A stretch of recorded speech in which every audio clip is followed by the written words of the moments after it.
తన దగ్గర తాంత్రిక శక్తులున్నాయని, మంత్రశక్తితో నేను ఏదైనా చెయ్యగలను అంటూ తనని తాను అఘోరీగా చెప్పుకునేటువంటి శ్రీనివాస్ అలియాస్ అఘోరీ అలియాస్ పింకీ ఇప్పుడు చీటింగ్ కేసులో అరెస్ట్ అయ్యి పోలీస్ స్టేషన్‌లో ఊచలు లెక్కబడుతున్నటువంటి నేపథ్యంలో పోలీసుల విచారణలో కొన్ని సంచలనమైనటువంటి విషయాలు బయటికొచ్చాయన్నట్లుగా కొన్ని వార్తలొస్తున్న నేపథ్యంలో, ఆ సంచలనమైనటువంటి విషయాలేంటనేది మనం పూర్తి స్థాయిలో విశ్లేషణ చేసుకుందాం. ప్రస్తుతం మనతో పాటు ఉన్నారు ప్రముఖ సామాజికవేత్త, ప్రముఖ రాజకీయ విశ్లేషకులు కృష్ణకుమారి గారు. మేడంతో మాట్లాడదాం. మేడం నమస్తే మేడం.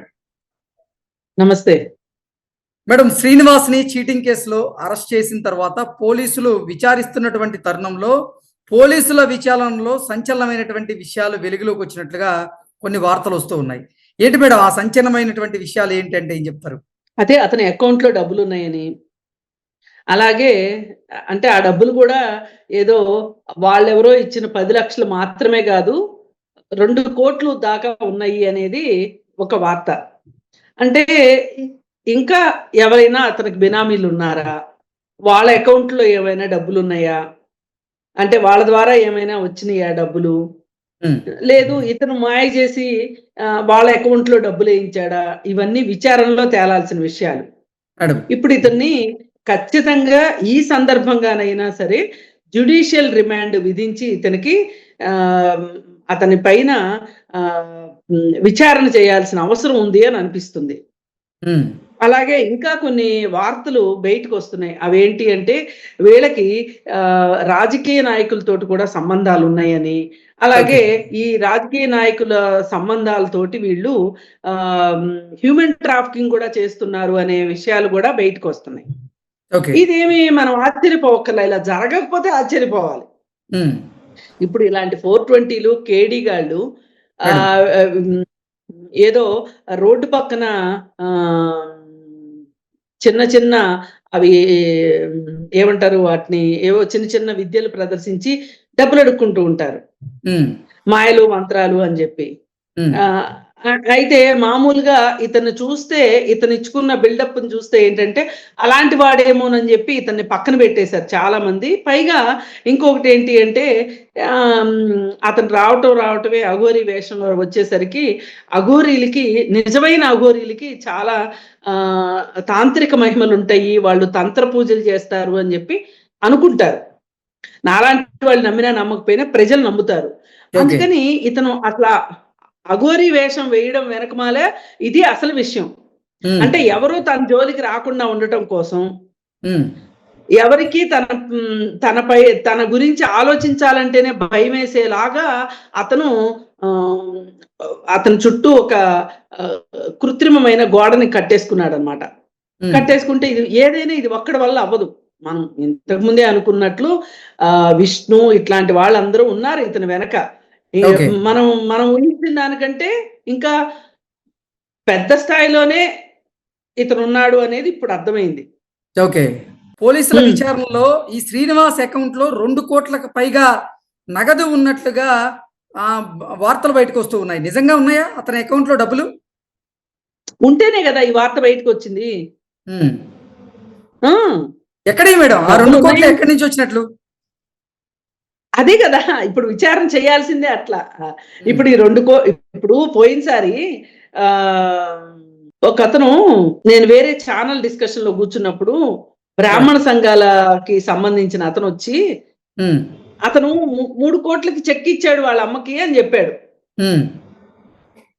అప్పుడు కాకపోతే నేను నమ్మలేదు. ఇప్పుడు అతన్ని హ్మ్. గూడా విచారించాల్సిన అవసరం ఉంది.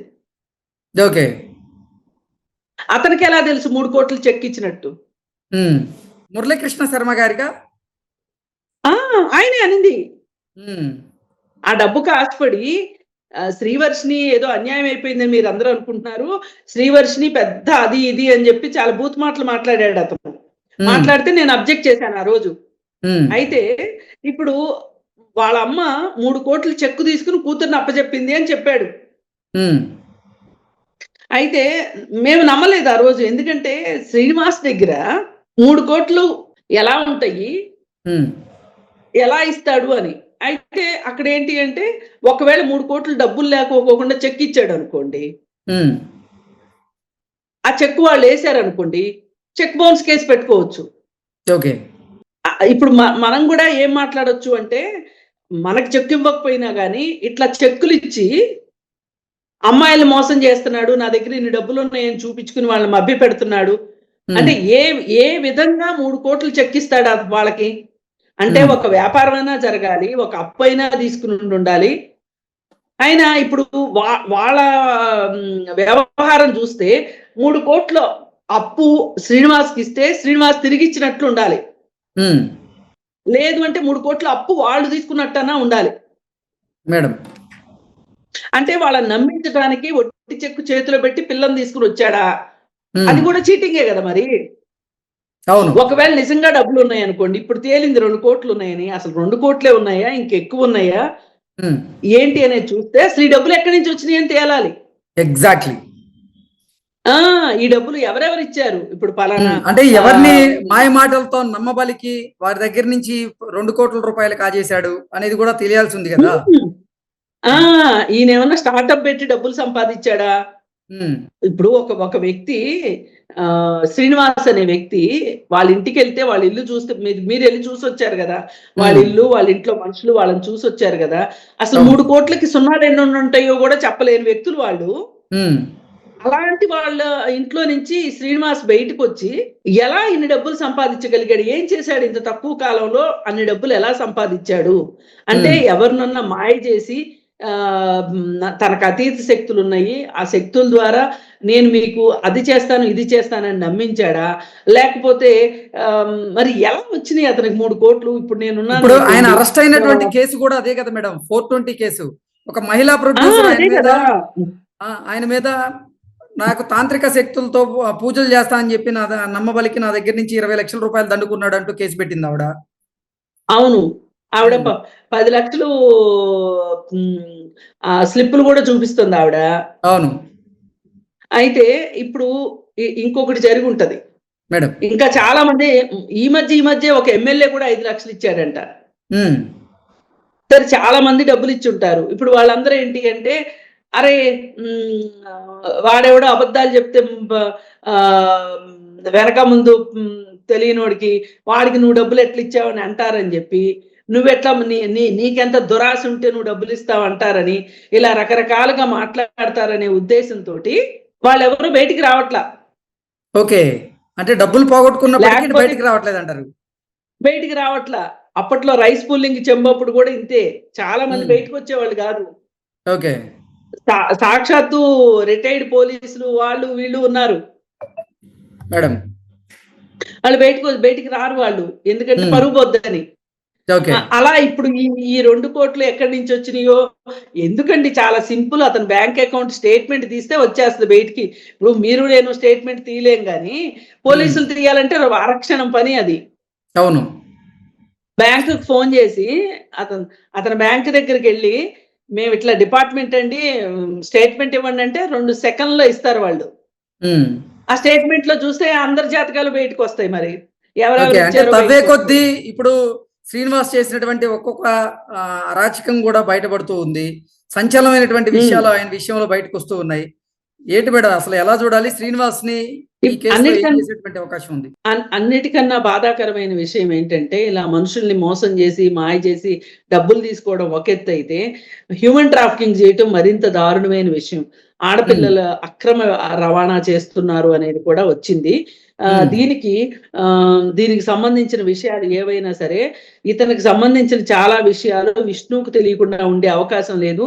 తక్షణం హ్మ్. విష్ణువుని కూడా విచారణ చేసి, హ్మ్. అదుపులోకి తీసుకొని విచారణ చేస్తే చాలా విషయాలు బయటకొస్తాయి. ఇప్పుడు ఓకే. వీళ్ళు దొంగలు ఊళ్ళు పంచుకున్నట్లు హ్మ్. వీళ్ళు ఆహ్, ఈ విధమైన కార్యకలాపాలు చేశారు. అయితే ఇప్పుడు శ్రీవర్షినికి కూడా కొన్ని వివరాలు తెలిసుండే అవకాశం ఉంది. అందుకని హ్మ్. శ్రీవర్షినికి కూడా గట్టి భద్రత ఏర్పాటు చేయాలి ఈ సందర్భంగా అని జెప్పి నేను అభిప్రాయపడుతున్నాను. ఓకే. మేడం అసలు శ్రీవర్షిని ఎక్కడున్నారు? ఇప్పుడు తను అఘోరియే కావాలని కోరుకుంటున్నారా, లేదంటే తన కౌన్సిలింగ్ తర్వాత తనలో ఏదైనా మార్పులు వచ్చాయంటే ఏం చెప్తారు మేడం? అఘోరి అనొద్దండి దయచేసి. అసలు అఘోరి అనే మాట అనొద్దు. ఎందుకంటే ఉమ్, అన్న కొద్దీ అతనికి మనం వాల్యూ ఎడిషన్ చేసిన వాళ్ళం అవుతాం. వాల్యూ యాడెడ్ అవుతుంటది. అతను అవును. కేవలం శ్రీనివాస్ ట్రాన్స్జెండర్ కూడా కాదు. ఉమ్, ట్రాన్స్జెండర్ అంటే ట్రాన్స్జెండర్ కమ్యూనిటీకి మనం అన్యాయం చేసిన వాళ్ళం అవుతాం. ఉమ్, పచ్చి మోసగాడు, పచ్చి ఓకే. మోసగాడు. 420 అతనికి ఉమ్, ఎన్ని పేర్లైనా పెట్టొచ్చు ఇట్లాంటి పేర్లు. అదే మేడం. నయవంచకుడు. ఉమ్, మరి ఇలాంటి వాళ్ళు ఇలా ఇలా చేసే వాళ్ళని చూస్తే ఇంకొంతమంది ఇలా ఇలా చేయడం చాలా ఈజీ. ఇలా ఈజీ మనీకి అలవాటు పడిపోయి ఉమ్, పైగా బెట్టింగ్ యాప్స్ కూడా ప్రమోట్ చేశాడని చెప్పి ఒక వీడియో బయటకు వచ్చింది. నిజమో ఉట్టిదో ఉమ్, శ్రీనివాసు ఇలా ఓకే. ఆ అన్ని అవలక్షణాలు పుణికిపుచ్చుకున్న శ్రీనివాసు సభ్య సమాజంలో తిరగడానికి పనికిరాడు. అతను ఉమ్, చేసిన నేరాలకి అతన్ని కఠినంగా శిక్షిస్తేనే, ఆ శిక్షించిన సంగతి కూడా ప్రపంచానికి తెలిస్తేనే ఒకానొక సందర్భంలో అసలు అతను ఎంత పబ్లిక్ న్యూసెన్స్ చేసినా గానీ అతని దగ్గరికి పోలీసులు వెళ్ళడానికి కూడా భయపడిన సందర్భం నుంచి ఉమ్, ఇవాళ అరెస్ట్ చేసి జైల్లో పెట్టినంత వరకు వచ్చింది కదా వ్యవహారం. ఉమ్, ఇప్పుడు అతని పైన పూర్తిగా విచారణ చేసి అతని కాంటాక్ట్ లిస్ట్ లో ఉన్న వాళ్ళందరినీ కూడా విచారించాల్సిన అవసరం ఉంది.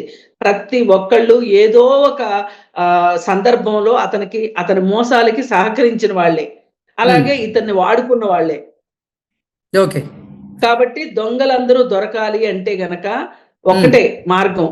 అతని మేడం. కాల్ లిస్ట్ ప్రకారం అతనితో ఉన్న వాళ్ళందరినీ అతనికి కాంటాక్ట్ లో ఉన్న వాళ్ళందరినీ పట్టుకోవాలి ఒకటి. అలాగే విష్ణు, అలాగే తణుకులో ఇంకొక అఘోరి బాబా అని పేరు పెట్టుకున్నాడు, ఉమ్, ఆశ్రమం ఉంది. ఓకే. అతన్ని విచారిస్తే కూడా కొన్ని వివరాలు తెలిసేలాగా ఉన్నాయి. ఎందుకంటే ఓకే. పోయినసారి విష్ణు మనతో మాట్లాడుతూ ఒక మాట చెప్పాడు. ఉమ్, ఈ శ్రీనివాసుని చూసుకోవాల్సిన బాధ్యత నీదే. అతనికి అతనికి కావాల్సిన సపర్యలన్నీ చేసి అతనికి కావాల్సినవన్నీ చూడమని చెప్పాడు. చెప్తే విష్ణు చెప్పాడు మనతోటి, అతనికి అవును. మందు ఇచ్చి, అతనికి తిండి పెట్టి, అతనికి సిగరెట్లు ఇచ్చి, నేను ఎన్నో కష్టాలు పడ్డాను, నానాయాతన పడ్డాను అని చెప్పి చెప్పుకొచ్చాడు విష్ణు. అంటే అవును. మీడియా ముఖంగానే చెప్పాడు కాబట్టి వాళ్ళు నేను చెప్పలేదండి అంటానికి లేదు. ఉమ్, అంటే వీళ్ళందరికీ ఒక కామన్ పాయింట్, ఒక కనెక్షన్స్ ఉన్నాయి అనేది క్లారిటీగా మనకు తెలుసు. ఓకే. ఇంత పచ్చి మోసగాన్ని ఇలా ఏదో ఒక చిన్న కేసు, అతనికి 14 రోజులు రిమాండ్ అవ్వగానే అతనికి బెయిల్ న్యాచురల్ జస్టిస్ ప్రకారం బెయిల్ వస్తుంది. కానీ అతనికి బెయిల్ ఇవ్వకోకుండా, ఎందుకంటే హ్యూమన్ ట్రాఫికింగ్ అనేది అన్నిటికన్నా పెద్ద నేరం. అవును. ఇప్పుడు ఈ ఆశ్రమాలు ఇవన్నీ మనం చూస్తూ ఉంటే హ్యూమన్ చాలా ఆశ్రమాలు, దాదాపు 90% ఆశ్రమాలు హ్యూమన్ ట్రాఫికింగ్ కి నిలయాలుగా ఉంటున్నాయి. ఇప్పుడు మనం డేరా బాబాని చూసాము, ఆశారాం బాపు చూసాము, ఇక్కడ పత్రిజీ చూసాము, అలాగే నిత్యానంద స్వామీజీ చూసాము, అలాగే కోయంబత్తూరు అతను ఏదో ఉంటాడు కదా, ఆయన వీళ్ళందరూ ఏంటి అంటే అమాయకంగా వాళ్ళని నమ్మి వచ్చిన వాళ్ళని ఆశ్రమాల్లో ఉంచేసుకుంటున్నారు. సన్యాసుల పేరుతోనో లేకపోతే అఘోరీల పేరుతోనో. ఆ అఘోరి మాతలంట. ఇప్పుడు ఇది కొత్త మాట వినడం అనమాట. వర్షిని కూడా అదే చెప్తుంది కదా, నన్ను మాతం చేస్తానన్నారు అని. అందుకని ఏది ఏమైనప్పటికీ కూడా ఒకటి అర్థం చేసుకోవాల్సింది ఏంటి అంటే, ఇలాంటి వాళ్ళని ఉపేక్షించకూడదు. ఓకే. వీళ్ళని విచారించాల్సిందే, సమగ్రమైన విచారణ చేయాల్సిందే. ఆ విచారణ పోలీసులు వీళ్ళకేవో తాంత్రిక శక్తులు ఉన్నాయో, మహిమలు ఉన్నాయో అనే ఒక భయంతో కాకోకుండా అతన్ని కూడా ఒక నేరస్తుడిగానే చూసి, అతనికి ఏమీ మహిమలు లేవు, అతనికే నిజంగా మహిమలు ఉంటుంటే గనక ఎవరినో కాపాడటం ఎందుకు, ఆయన్నే కాపాడుకునేవాడు. ఇప్పుడు ఆయన్నే కాపాడుకోలేని వాడు పక్క వాళ్ళనేం కాపాడతాడు? ఎగ్జాక్ట్లీ. ఈ లాజిక్ తోటి ఖచ్చితంగా అతని వెనక ఎవరున్నారు, అసలు ఆ గూడు పుటాని ఏంటి, ఆ ముఠాని బయటికి తీసుకురావాల్సిన అవసరం ఉంది. తద్వారా చాలా మంది అమ్మాయిలు రక్షించబడతారని చెప్పి నేను కోరుకుంటాను. Okay madam, thank you so much అండి. Thank you.